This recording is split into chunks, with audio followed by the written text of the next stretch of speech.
없어서 예수님의 이름으로 기도합니다. 아멘. 교회가 이 땅에 존재하는 이유가 있습니다. 왜 하나님이 교회를 세워주셨을까? 그것은 타락한 이 세대 속에서 하나님의 나라가 이루어지기를 원했기 때문에 그렇습니다. 그래서 예수님께서도 공생애를 시작하면서 사역을 시작하면서 제일 먼저 한 일이 뭐냐면 하나님의 복음을 전파했다고 그랬습니다. 하나님의 복음을 전파하면서 그가 이렇게 말씀하고 있습니다. 때가 찼고 하나님 나라가 가까웠으니 회개하고 복음을 믿으라 그랬습니다. 하나님 나라가 가까웠다. 그러니 회개하고 복음을 믿는 것이 우리가 이 땅에 하나님의 교회가 세워진 존재의 목적입니다. 복음을 믿으라 그랬습니다. 그럼 우리가 복음이라고 그럴 때는 뭐라고 복음이 뭘까 하는 거예요. 마가복음 1장 1절에 가면 하나님의 아들 예수 그리스도, 이게 복음이 시작이라는 거예요. 하나님의 아들 예수 그리스도. 베드로가 신앙 고백했죠. 주는 그리스도시요 살아계신 하나님의 아들이다 그랬습니다. 이게 복음이라는 겁니다. 복음은 예수 그리스도가 복음이에요. 복음을 믿으라 그 얘기는 예수 그리스도를 믿으라는 것입니다. 예수님이 그래서 이 땅에 오셔서 제일 먼저 복음 전도를 시작해서 복음을 전하면서 하나님의 나라가 이루어지기를 원했어요. 여러분을 오늘 이 자리에 불러주신 이유는 타락한 이 세대 속에서 여러분의 가정, 여러분의 일터, 여러분의 직장에서 하나님의 나라가 이루어지기를 원하고 있다는 겁니다. 하나님의 나라는 악한 세력, 이 악한 세력으로부터 이 하나님께서 보호해 주시는 거예요. 그래서 우리는 세상 속에서 살아가지만 세상 사람과 같지 않다. 세상 사람과는 다르다. 구별된 사람이다. 그래서 거룩한 백성이라고 예수님이 말씀하셨습니다.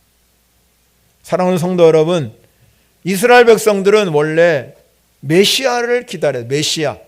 이 메시아라는 뜻은 다른 말로 얘기하면 그리스도라 하는 뜻이에요, 사실은. 이 메시아를 왜 기다렸냐면 너무너무 살기가 힘들으니까. 오늘날도 마찬가지잖아요. 우리가 경제가 어려우면 다 원망합니다. 나라를 원망하고 지도자를 원망하고 대통령을 원망하고. 경제를 잘 살게 하면 아무 문제가 없어요. 오늘 얼마나 경제가 어렵습니까? 마찬가지로 이스라엘 백성에게도 마찬가지예요. 너무 살기가 어려우니까 메시아를 고대했습니다. 메시아가 오면 우리의 먹고 사는 문제가 해결해 주실 것이라고 생각했어요. 정치적인 메시아. 그러나 예수님은 이 땅에 오실 때 그렇게 잘 살기 위해서, 잘 먹고 잘 살기 위해서 오신 것이 아니라 구원자로 오셨습니다. 우리의 구세주로 오셨다는. 그래서 예수님은 이 땅에서 모든 세상 사람들을 구원하기 위해서 복음을 증거하기 시작한 겁니다. 사도 바울이 진짜 예수를 만났습니다. 인격적으로 예수를 만났다 그러잖아요, 우리가. 인격적으로 예수를 만나면 삶이 달라집니다. 신앙이 달라지는 거죠. 여러분에게도 인격적으로 주님을 만나셔야 된다는 겁니다. 그러니까 이 사도 바울이 뭐라고 말했냐면 내가 인격적으로 예수를 만나고 나니 내가 복음을 부끄러워하지 않는다. 복음을 부끄러워하지 않는데 이 복음은 모든 믿는 자에게 구원을 주시는 하나님의 능력이 됨이라. 복음은 그래서 내가 전하는 거지만 그 속에는 뭐가 있냐면 하나님의 능력이 있다는 거예요. 능력. 성경은 우리에게 말하지요. 복음은 씨다. 씨앗과 같다. 한 알의 밀알이 썩으면 그래서 많은 열매가 맺는다는 거잖아요. 씨와 같습니다. 이게 옥토에 뿌려지면 30배, 60배, 100배 열매가 맺어지는 거예요. 근데 옥토가 누군지는 우리가 모르잖아요. 그래서 우리는 어떻게 하든지 복음을 씨를 뿌려야 돼요. 때를 얻든지 못 얻든지 복음을 씨를 뿌리다 보면 그 속에 옥토가 있다는 거지요. 예비된 영혼, 준비된 영혼이 있어요. 그러니까 그들에게 복음을 증거할 수 있는 그런 사람이에요. 예수님이 이 땅에 오셔서 많은 사람들에게, 군중들에게 아픈 환자들을 고쳤습니다. 눈먼 자, 앉은 사람들, 일어나지 못하는 사람, 그 모든 수많은 사람들을 고치셨어요. 그리고 귀신 들리는 사람을 다 쫓아내 주셨어요. 예수님이 인기가 얼마나 대단했겠습니까? 수많은 병자들이 고침받으니 예수님이 이 무리에게 둘러싸여서 어떻게 할 방법이 없습니다. 그런데 예수님은 그 인기에 관여하지 않았습니다.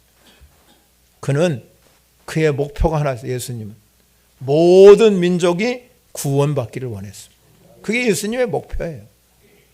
그런데 그렇기 때문에 예수님은 수많은 군중에게 집중하지 않았어요.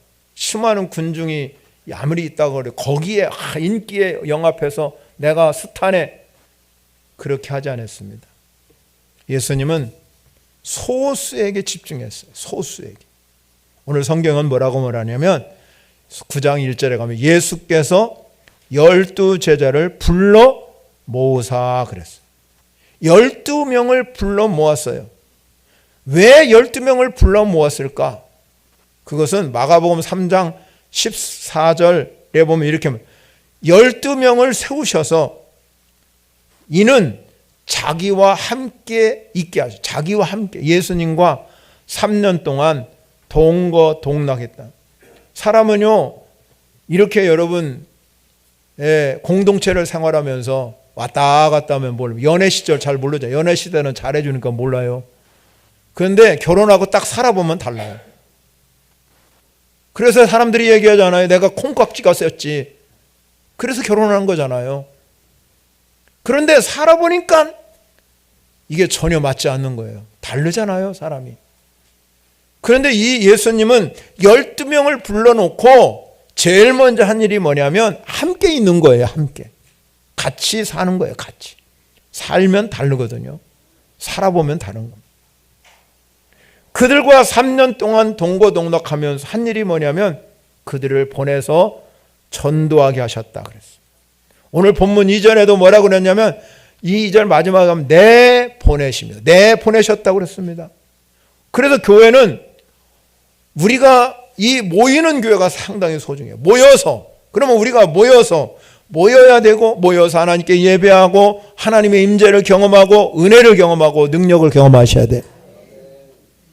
그리고 우리는 그 마음을 가지고 세상으로 보냄받은 거예요. 나가는 거. 흩어지는 교회가 되는 거예요. 그래서 예수님은 군중에게 인기에 영합하지 아니하고 그 제자들을 선택해서 자신이 원하고 바라는 땅끝까지 복음을 증거하는 그런 사람들이 되기를 원했습니다. 여러분, 오늘도 주님은 주님의 몸된 교회를 세우셔서 우리가 모여서 하나님께 예배하고 교제하고 봉사하는 것도 중요하지만 여러분 한 사람 한 사람이 성령 충만해서 나가서 복음 전도의 사명을 감당해야 된다는 겁니다. 예수님 반드시 다시 오신다고 그랬어요. 우리는 재림을 믿어요. 주님 오실 것을 믿는다 이 말이에요. 그런데 마태복음 24장에 보면 뭐라고 그러냐면 이 천국 복음이 모든 민족에 증언되기 위하여 온 세상에 전파되리니 그제야 끝이 오리라 그랬어요. 그제야 끝이 온다. 그래서 우리는 이단에게 넘어가면 안 됩니다. 어디 솔깃하지 마세요. 우리가 가장 중요한 것은 주님은 다시 오시지만 날짜 계산할 필요가 없습니다. 세상에 다 복음이 증거되면 그제가 끝이에요. 그때가. 그리고 예수님이 자신이 하나님 저 편으로 우편으로 올라가시면서 하늘에 올라가시면서 우리에게 말씀한 것이 있어요. 우리는 땅끝까지 너희들이 나를 대신해서 복음 전도하고 선교의 명령을 하셨습니다. 그리고 교회를 남겨두신 거죠. 교회를 남겨두시면서 교회가 할 일이 복음 전도와 선교적 사명이에요. 예수님이 이 땅에 계실 때 이런 말씀했습니다. 어떤 사람이 양이 100마리가 있어요. 그런데 그 중에 한 마리를 잃어버렸어요. 그런데 그 99마리 그냥 내버려 두고 한 마리를 찾으러 헤매고 도는지요. 그런데 그 길 잃어버린 한 마리를 찾으면 99마리보다 더 기뻐한다고 그랬어요. 왜 그렇습니까? 이 작은 자 중에 하나라도 잃은 것은 하늘에 계신 아버지가 기뻐하지 않는 하나님의 뜻이 아니기 때문에 한 마리 어린 양도 반드시 찾아야 되는 거예요. 여러분, 우리가 그동안 여러분이 나름대로 전도석으로 관계 맺기를 쭉 했습니다. 이제 여러분이 기도하면서 구원의 자리로 초대하셔야 됩니다. 그냥 이 자리에 머물러 있으면 안 되는 거지. 우리가 이제 그들에게 복음을 증거하면서 우리는 이제 구원의 자리로 초대하는 시간이 되었습니다. 여러분에게 하나님께서 이렇게 구원의 자리를 초대하기 위해서 그러면 그냥 여러분만 보내는 게 아니라 오늘 성경 12명의 제자를 선택하면서 우리에게 주신 교훈이 있습니다. 첫 번째는 뭐냐면 하나님께서 우리에게 능력과 권세를 주십니다. 1절의 말씀을 보면 예수께서 12제자를 불러 모으사 모든 귀신을 제어하며 병을 고치는 능력과 권위를 주셨다 그랬습니다. 하나님께서 반드시 여러분에게 병을 고치는 능력과 권위를 주셨으니 우리 예수님께서 여러분에게 이 놀라운 역사를 이루게 하실 줄 믿으시기 바랍니다. 누가복음 10장에 가면요, 그 다음 장에 가면 하나님이 12제자를 선택한 것만 아니라 70인의 전도자를 세웁니다. 이 70인의 전도자를 세우면서 하나님이 뭐라고 말씀하냐면, 예수님이 뭐라고 말씀하냐면 그들에게 가라, 세상 사람들에게 갈지어다 내가 너희를 보냄이 어린 양을, 우리를 어린 양이라 했습니다. 어린 양을 이리 가운데 보냄과 같다 그랬습니다. 우리 그리스도인들은 어린 양이기 때문에 하나님의 권세와 능력 없이는 나갈 수가 없다는 겁니다. 왜? 세상은 뭐와 같기 때문에? 이리와 같기 때문에. 하나님께서 그냥 우리를 준비 없이 보내는 게 아니라 저와 여러분에게 하늘로부터 내리는 하나님의 능력과 권세를 가지고 나가는 줄 믿으시기 바랍니다. 그래서 70인들이 돌아와서 귀신이 항복하고 병을 고치는 역사가 일어나고 너무 기뻐했습니다. 누가복음 10장 19절에 가면 내가 너에게 뱀과 전갈을 밟으며 원수의 모든 능력을 제어할 수 있는 권능을 주셨으니 너희를 해칠 자가 결코 없으리라.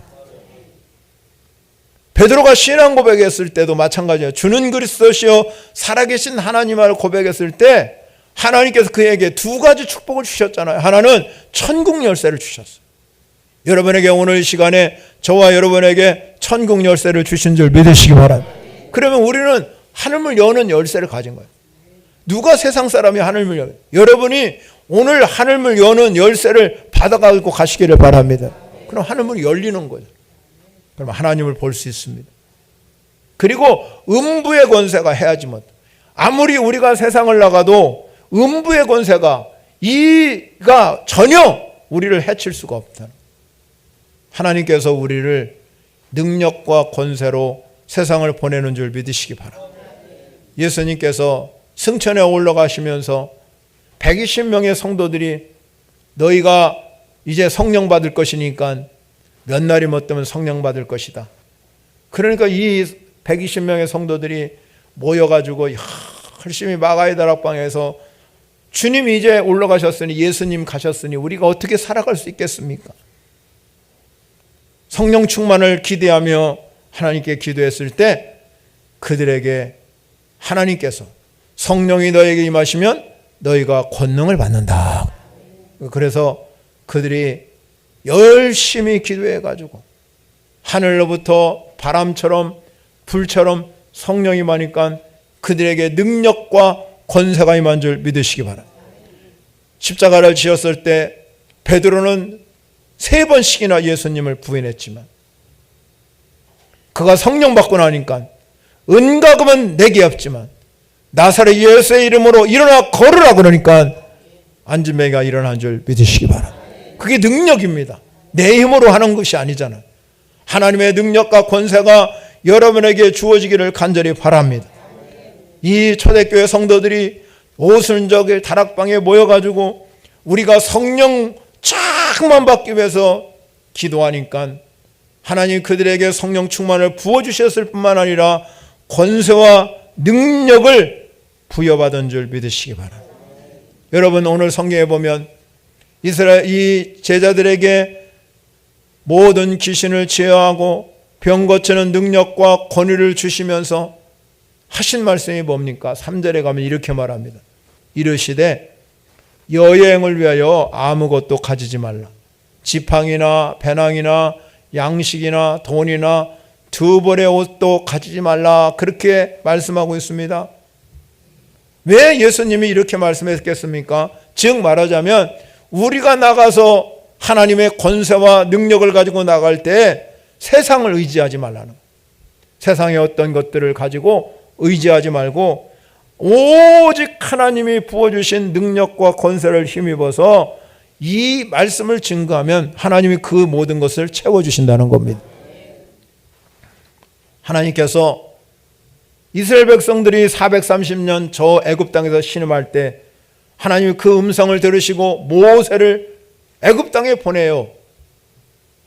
모세가 말하지요. 나는 입이 뻣뻣한 사람이요 나는 갈 수 없습니다. 그럴 때 내 형 아론이 있잖아. 같이 가라. 근데 모세에게 여러분 금은 보화를 막 들려줘서 모세를 애굽 땅에 보낸 것이 아니라 그에게 딱 한 가지 지팡이를 들려주셨어요. 지팡이 외에는 아무것도 보내지 않았습니다. 모세가 이 지팡이 자기가 양을 치던 지팡이를 들고 있을 때 이 하나님께서 모세에게 말씀하셨습니다. 야, 지팡이를 저 땅에 던져라. 그러니까 딱 던지니까 뱀으로 변했어요. 내가 능력이다 하는 거죠. 하나님 내가 전능자다. 나는 이 지팡이도 뭘 만들 수 있어? 뱀도 만들. 다시 집어라. 그런데 여러분 상식 뛰어넘잖아요. 하나님의 능력은 상식을 뛰어넘는 줄 믿으시기 바랍니다. 우리의 이성과 상식을 뛰어넘는. 그러니까 우리가 상식적으로 생각하면 이성적으로 생각하면 뱀을 꼭 꼬리 잡으면 독 물려서 죽습니다.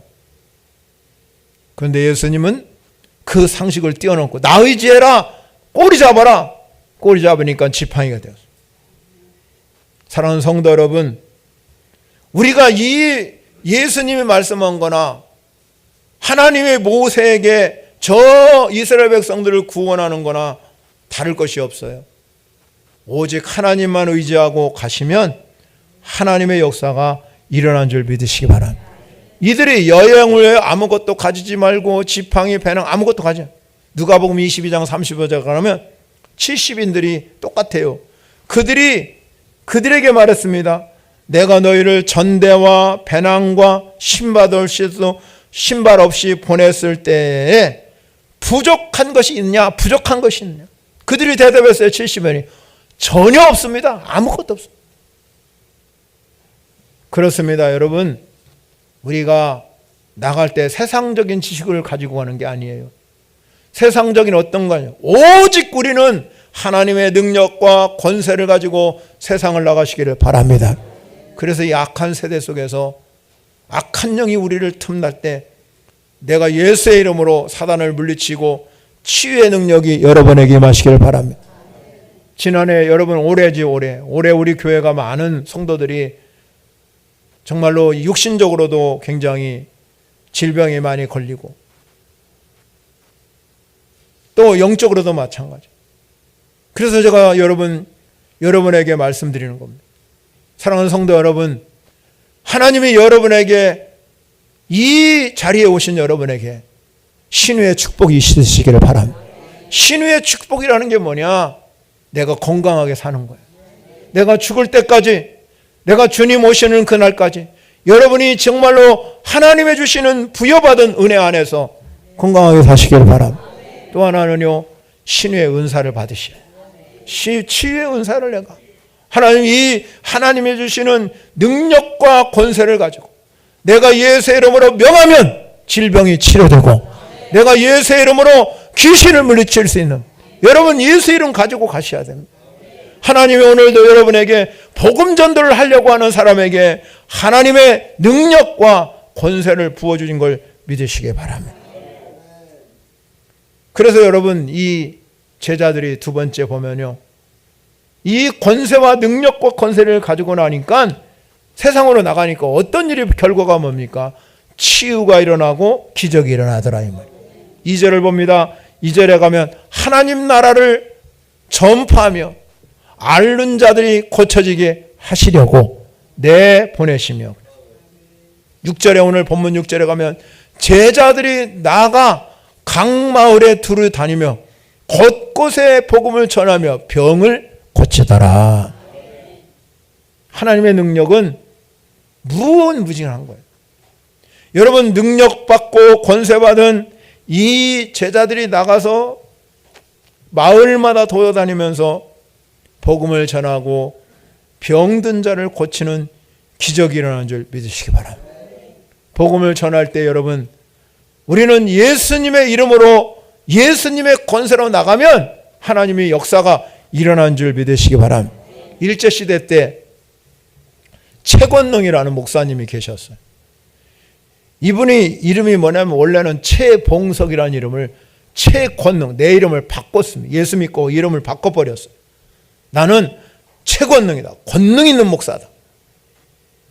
그는 여러분 그 당시에 이 평양에서 자나깨나 예수천당 불신지옥 이러며 외치고 살았어요. 어느 곳에 가든지 사람들이 예수천당 불신지옥을 깜짝깜짝 놀랄 정도로. 한 번은 지나가는데 일본 순사가 큰 소리로 예수천당 불신지옥 외치니까 깜짝 놀라는 거서 화가 나가지고 칼을 빼가지고 최 목사 당신을 죽일 것이라, 이제 예수천당 불신지옥은 그만 외치라. 그래서 여러분 그 정도로 여러분 그는 복음에 굴하지 않았어요. 하루는 한 마을에 가서 복음을 전하는데 영 통하지가 않는 거예요. 그래서 이 목사님이 배가 아파, 내가 배가 꾀병을 부렸습니다. 사람들이 주위에 몰려들기 시작했어요. 목사님은 사실이 아픈 것이 아니고 내가 여러분들에게 드릴 말씀이 하나 있다. 영원한 생명, 영원한 생명이 있다. 그러면서 복음을 증거하기 시작했습니다. 마을 사람들이 이런 사람이 다 있냐고 몽둥이로 때렸습니다. 그래서 때리려고 막 이렇게 막 덤벼드는데 순간 이 목사님이 주머니에서 메달 하나를 불쑥 꺼내가지고, 그러면서 이 목사님이 그것을 뭐라고 그랬냐면 마패처럼 생각, 아멘해서 출두야 그랬다. 그러면 뭐라 그랬냐면 나는 하나님께로부터는 아멘어사다. 그 당시에 사람들이 무지했기 때문에 모든 사람들이 땅에 엎드려 살려달라고. 그러니까 그 최권능 목사님이 그렇게 해가지고 마을마다 교회를 세웠는데 70개 교회를 세웠다 합니다. 복음은요, 심는 겁니다. 여러분이 뭐든지 심는 거예요. 물질로도 심고, 우리의 행동으로도 심고, 봉사로도 심고, 헌신을 심고, 복음도 심는 거예요. 중요한 거는 거두시는 하나님이시요. 하나님. 예수님이 12제자를 세운 게 아니라 10장에 가면 또 70인 제자를 세워요. 그러면서 이 제자들을 세우면서 하신 말씀이 뭐냐면 추수할 것은 많답니다. 그런데 뭐가 적어요? 일꾼이 적다. 추수할 일꾼이 너무나 적다는 거지요. 사랑하는 성도 여러분, 우리가 한 영혼이 얼마나 귀한지를 아셔요. 여러분 다니엘 기도를 통해서 그냥 은혜 받고 끝나면 아무 의미가 없어요. 그걸 1년, 2년, 3년, 10년, 아무리 20년 다니엘 기도 여러분 출석하면서 그 힘든 시간을 버텨가면서 졸어가면서 그렇게 어렵게 여러분 다니엘 기도에 20일을 참석하셨는데 그걸로 여러분 끝나면 그거요 아무 의미 없어요.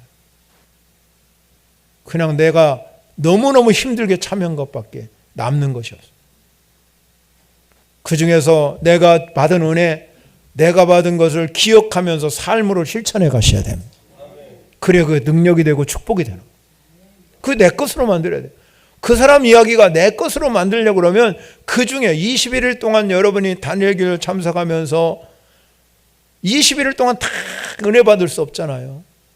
그 중에 나에게 가장 감명이 깊고 정말로 은혜가 되는 거는요, 유튜브에 다 나와 있어요. 여러분 다시 반복적으로 그거를 여러분이 간증을 여러분 보면서 이 말씀이 내 말씀이지 나에게 주시는 하나님의 음성이지 이렇게 들으셔야 돼요. 하나님의 음성이요 저 멀리 하늘문이 여러분 들릴 수도 있지만 그런 것들은 많지 않아요. 내가 사람을 통해서 환경을 통해서 말씀을 통해서 여러분 모든 것들을 통해서 하나님 음성이 들리는 거예요.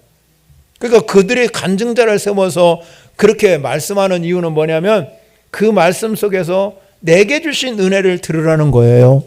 그러면 여러분 중에 뭘 귀하게 생각하십니까? 우리가 일적으로 보면은요, 한 영혼이 얼마나 귀한가를 여러분이 깨달으셔야 돼요.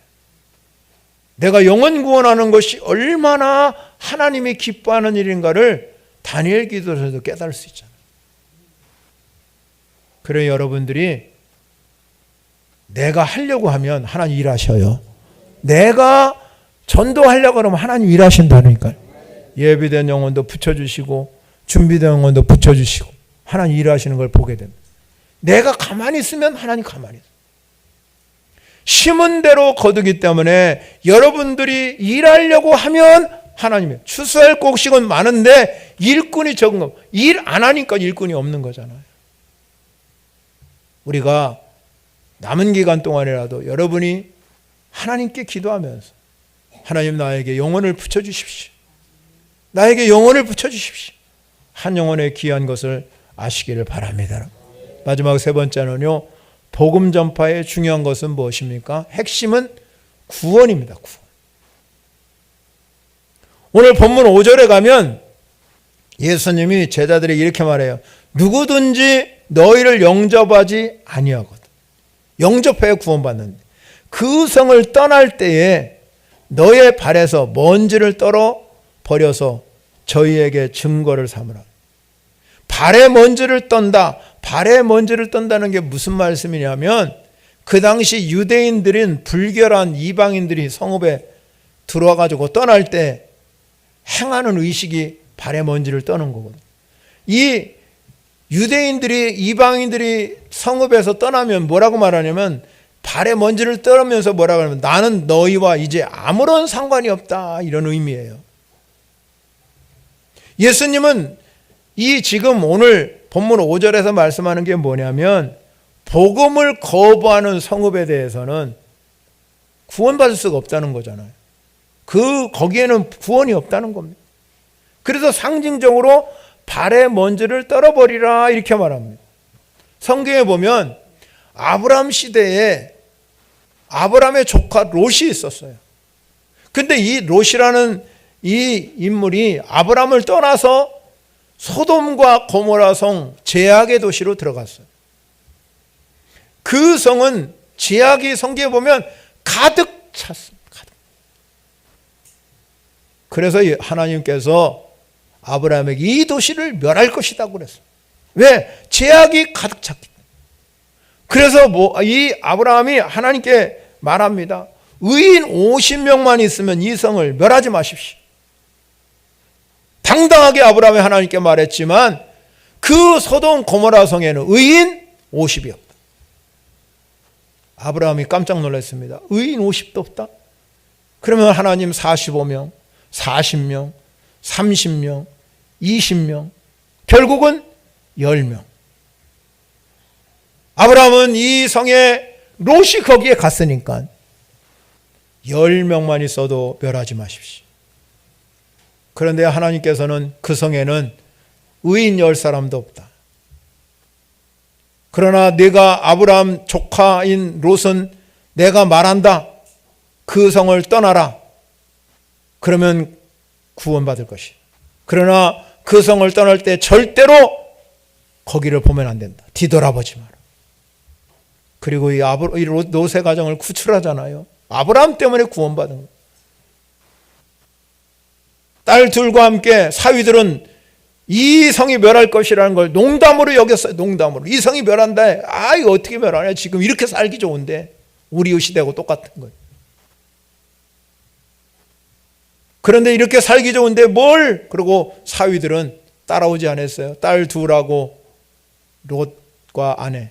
그런데 롯의 아내는 얼마나 소돔 고모라 성이 좋았으면 뒤를 돌아보다가 소금기둥이 되고 말았습니다.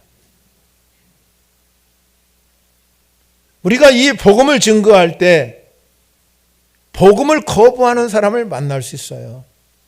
근데 성경 오늘 그런 사람들에게는 조용히 떠나라고 그래요. 왜 그럴까요? 우리가 복음을 증거하고 거부하는 자를 만나게 되면 절대로 여러분 그것 때문에 두려워하거나 부끄러워하지 말라는 것입니다. 조용히 떠나면 됩니다. 하나님이 일하시기 때문에. 여러분 우리가 복음을 전하다가 거부하는 사람을 만나면 아, 저 사람이 나 거부하면 어떨까? 그래서 두려워하거나 부끄러워할 때가 너무나 많습니다. 초대교회 성도들이 복음을 전가하다가 많은 핍박을 받잖아요. 박해도 받고. 그런데 여러분 그들에게는 한 가지 마음을 하나님이 주셨어요. 그게 뭐냐면 담대함이에요. 담대한 마음을 주셨어요. 그래서 여러분 복음을 전가하다가 야고보는 순교를 당하고 부인하던 베드로는 복음을 전하다가 옥에 갇히는 역사가 일어났지. 그러나 그가 옥에서 구출받는 하나님의 능력도 경험하게 됩니다. 그리고 결국은 십자가를 거꾸로 지고 순교합니다. 복음은 그래서 하나님의 능력인 것을 믿으시기 바랍니다.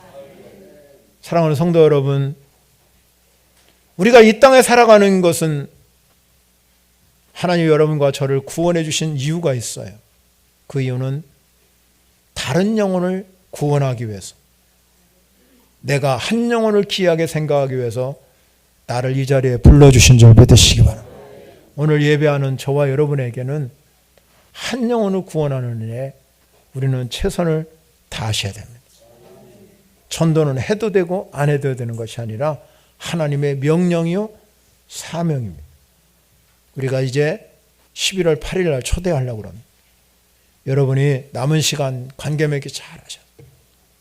하나님이 일하시도록 하나님 도와주십시오.